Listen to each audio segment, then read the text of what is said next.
The next financial crash would start on Wall Street. It will start in your living room. Most Americans will lose money before the news ever admits anything is happening. And when the crash finally becomes impossible to hide, it will already be too late for millions of people. Why? Because this time, the system doesn't break at the top. It breaks at the bottom, where ordinary Americans have no protection, no warning, and no backup plan. And the signs are already here: rising debt, weak banks, a fragile workforce, a government that can't afford another rescue, a middle class stretched so thin that one shock could rip it in half. So the real question becomes, why will the next collapse hit everyday Americans first, and hit them the hardest?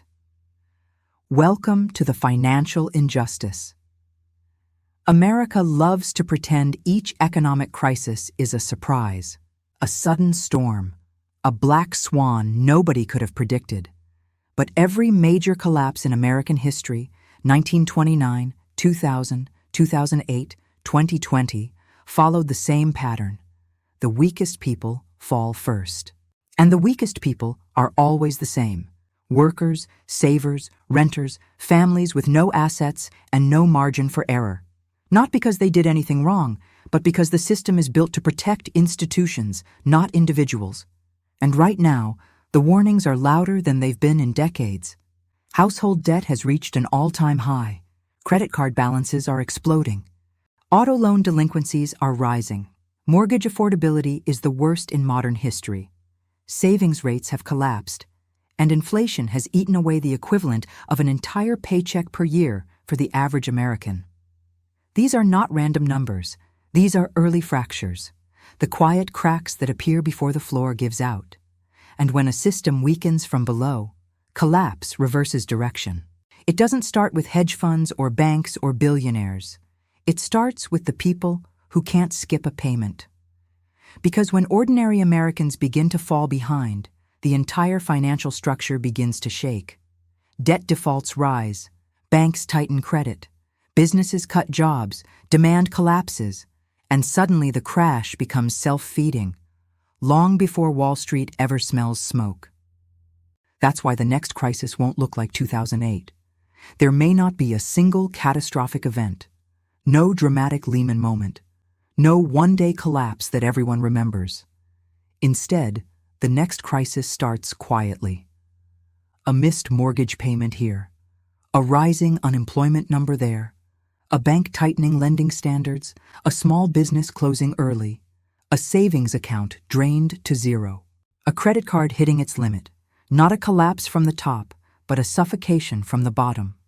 And here's the most brutal part.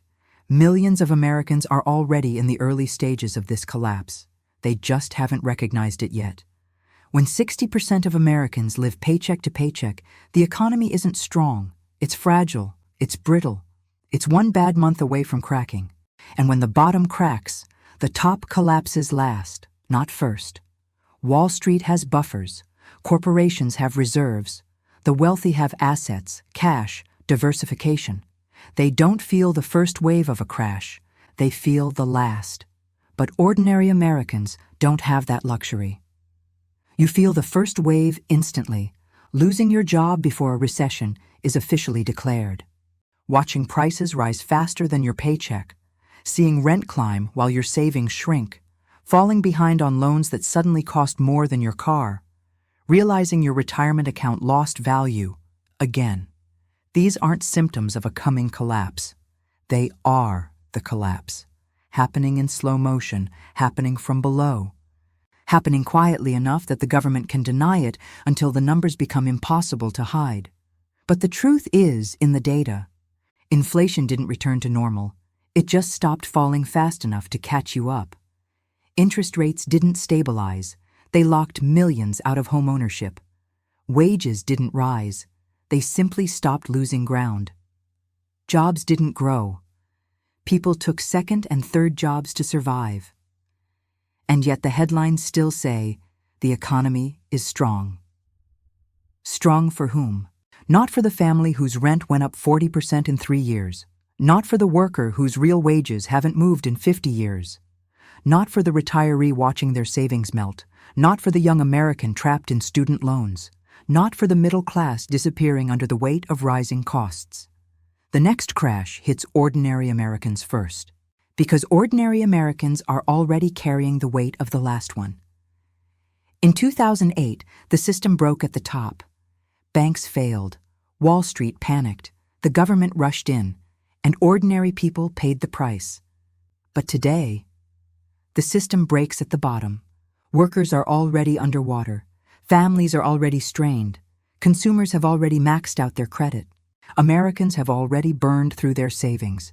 There's nothing left to cushion the fall. When the next shock hits, the bottom won't bend. It will snap. And here's the injustice the system will never admit. The crash is not the moment markets fall. The crash is the decade of pressure that makes collapse inevitable. That pressure didn't start today. It started with wages that stagnated while costs exploded, with companies cutting benefits while raising prices, with politicians spending trillions while insisting everything was fine, with central banks printing money that made the wealthy wealthier and left everyone else behind. By the time the headlines say recession, millions will already be in collapse. Because ordinary Americans don't experience a crash when Wall Street does. They experience it when life becomes unaffordable. And that moment has already arrived for many. So the real question isn't if a crash is coming. It's how many Americans have already fallen inside it. A collapse doesn't need a single dramatic event. It doesn't need a stock market crash or a bank failure or a panic on the trading floor. Sometimes a collapse looks like this: bills stacking up, rent rising again, groceries costing more every week, credit card debt growing faster than you can pay it, savings disappearing, retirement drifting further away, stress becoming permanent, and the belief that you are somehow failing, when in reality, the system failed you. That is the modern American collapse. Not loud, not sudden, but everywhere.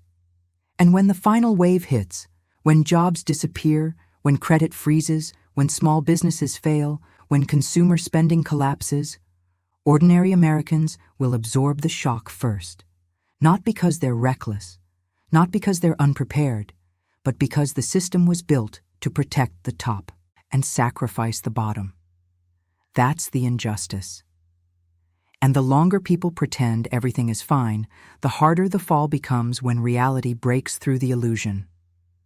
So when the next crash hits, remember this: it won't start with Wall Street losing billions. It will start with you losing something far more important: the ability to keep up. If this forced you to rethink what a collapse actually looks like, subscribe. Because in a world built on financial injustice, knowing the truth is the only way to survive what comes next.